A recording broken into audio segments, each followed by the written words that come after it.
Behind me, you see McDonald's. When we're on tour, don't even ask. For those of the rest of you that aren't going to be on the tour, that are just watching for fun, think about it. Why would you come 4,000 miles to eat at a McDonald's? On the flip side, a good tip that people do tell me is, at least they've got clean, free restrooms, so that's something to consider. But eat at McDonald's in France? Why would you do it? Behind me you see Invalides, which is originally was built by Napoleon as a home for his wounded and retired, and basically a veterans home is basically what it boils down to for veteran soldiers. The gold dome you see behind there is the tomb of Napoleon. I'll be taking a look at that in a minute, and of course has been turned into, since that time, it's been turned into a museum of the sort of the military history of France. From what I hear, there's a big area in there that deals with World War I, a big area that deals with World War II. And of course, this is a working trip for me, so going to great historical museums is just part of the job, and that's what I do. But as far as a travel tip for right now, I just came over here by myself. There's none of the other teachers on this trip that are with me on this particular leg. It's kind of a free time thing. Evidently nobody else is as much of a military history buff as I am, so I'm here by myself. And even though Paris is really easy to navigate, and the subway system, the metro system, very easy to navigate if you just look at a map and can figure it out, I got to admit, navigating my way over here today, all by myself, strange person in a strange country where I know they don't like Americans very much, or at least that's the rumor, and I haven't really seen any evidence of that, to be honest. People have been totally decent and perfectly fine, but I'm still, paranoid. It's a little intimidating, navigating through a city of 11 million when you're little old me from Tyler, all by my lonesome, in a strange, beautiful, but strange country. Talk to you later. Oh, before I go in, one other thing I wanted to report on is I've given up any pretense of even trying to blend in around here. You'll notice wearing the Wild shirt. Pretty much stick out like a sore thumb. I'm about as obviously identifiably American as possible. There's nothing to be done about it. They can pick you out. They can see like a sore thumb a mile away. So it is what it is. One other last thing I'll say before I go in there. Yes, it's a museum of the military history of France. It's basically the French National Military Museum, Army Museum. And yes, I know the kind of jokes I've made in class before. I take them back, at least for today. You're looking at right now a captured German V-2 rocket from near the end of the war. The Germans had some very advanced technology that other countries in the world really hadn't gotten to yet. And of course, rocket science is one of those areas where they were very much ahead. Captured rockets like this one at the end of the war really are the ancestors and really form the basis of the space programs that come during the Cold War in both the US and the Soviet Union.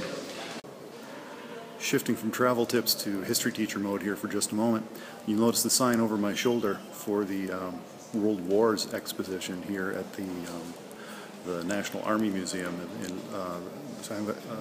the Invalides. Very good exhibition, and it's interesting, if you look at the years on that sign behind me, they take a point of view that really you can take the two world wars and kind of group them into this larger conflict that really goes back to the Franco-Prussian War of 1871, and you could argue is part of this sort of continuum of European history, these kind of two countries that grow out of the ashes of the Roman Empire and the Holy Roman Empire after that, and all that sort of thing. And the idea that World War I and World War II and the Franco-Prussian War before that, to some extent, are symptomatic of this whole unification of Germany that I've talked about before in my world history classes.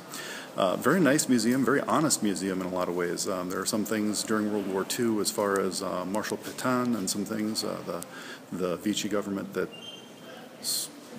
sided with the Nazis after the defeat of France. But they ask some very honest questions and of course present the resistance and the Maquis in a very good light as well. Also give a really good representation for the Soviet Union, which of course in a lot of American museums for sure gets neglected, even though the Soviets did. If you've taken my history classes, you know the Soviets did by far the larger share of the fighting and dying against Nazi Germany. Very nicely balanced museum, very fair to all of the Allied parties, and very fair with regard to conflict and controversy within France as well. So very nicely done.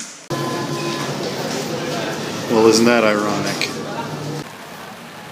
All right, Dave. Sorry to put you on the spot like this. Could you tell us a little bit what went on and what you experienced? Well, one thing as a group leader that we always stress and always emphasize, and students kind of buck us a little bit about, is safety and personal safety when you're in a foreign country. And indeed, that's one of the things I worry about the most. As we were heading to the Sacré-Cœur, which is a religious site, there was quite a significant amount of protesters, several hundred. That were talking about the police being terrorist and fascist, and as we were right on the steps of the Sacré-Cœur, the police showed up, and the locals were telling us to leave, so they were all fleeing and running actually, and they told us to run with them. And as we were running away, the police came, and the protesters clashed with the police right next to me, like I could touch the police officer. And bottles hit my friends and I, and they were bloodied pretty well on their legs.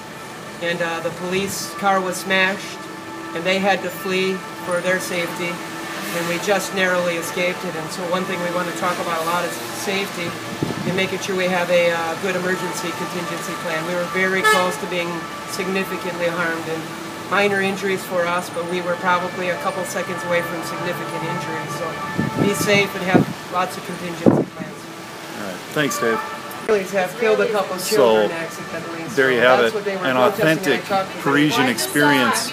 Kind of goes back to all the stuff that I've told you about those who have taken my classes, all the things I've told you about the French Revolution. And France is for a democratic country, can be a little volatile once in a while. And here's a good example. And that's one thing that EF and the tour leaders are really good about, is making sure that if something like this happens, they do have plans, they are able to keep people safe, and all of our group was evacuated and rounded up and is making it safely here to the Cafe Coup d'Etat for dinner tonight, and I'm sure there'll be plenty of stories that I'll be hearing about this. I actually missed out on the protest because I was off looking at Napoleon's tomb and other military things, and I guess I missed out on the little bit of adrenaline factor here. So.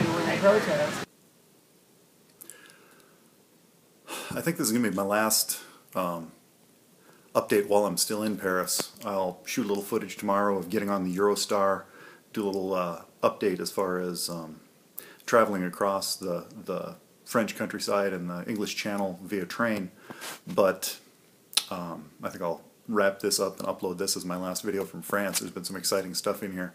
Not just the World War and Napoleon stuff, but of course the protest stuff I told you about a little bit ago. I'm tired, and I'm going to turn in here pretty soon.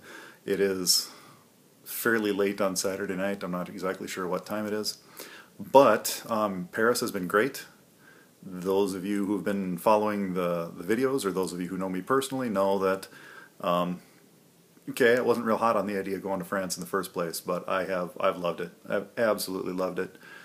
Paris has been far better than I ever imagined it could be. It's been delightful. Kind of sad to leave, actually. And no, I'm not going all like, I won't lose my edgy anti-Frenchness altogether, but it's been good. It's been really good. It's been just a delightful city. People have been way nicer than I expected them to be. In some cases not so much, but for the most part I would say that's true. And it's a much easier city to get around in if you don't speak the language than I ever expected it would be. You could come here to France speaking no French at all. You could come to Paris anyway, and have a very successful trip to Paris. And you might get looked at weird a couple of times, but for the most part, no problems at all. Not that I want you to do that, especially again those people who are going to be on the trip next year. I'm going to sign you up for some French lessons. We're gonna do some like, I don't know, some French crash course boot camp stuff before we go, just to be a little more polite, but not bad at all. One last thing I want to tell you before I leave France is I want to tell you about euros. I want to tell you about foreign currency. It's weird, and you have to be very careful, because honestly, euros are really easy to spend. Because, and this is just a psychological thing with me, and maybe you won't have the same problem, but they don't feel like they're money. They don't seem like they're money. It's not the money you're used to. You're like, oh, sure, take this. I don't need this. Until you realize, oh boy, I just paid, it's like, oh, €2 for a bottle of water? That sounds fine to me. Until you realize you just actually paid $3.50 or whatever the exchange rate is. Have to kind of take that exchange rate into account and realize how much money you're actually spending, and realize that it actually is money. It came out of your bank account as dollars at some point. So I'll leave you with that. Leave you with the idea that Paris has been great and wonderful, and try to get this video in the can and uploaded before I leave for the station in the morning. So next up, UK, going to London. Very excited, a little tired, feeling a little guilty about leaving my family home alone, but having a good time, mostly. So talk to you soon.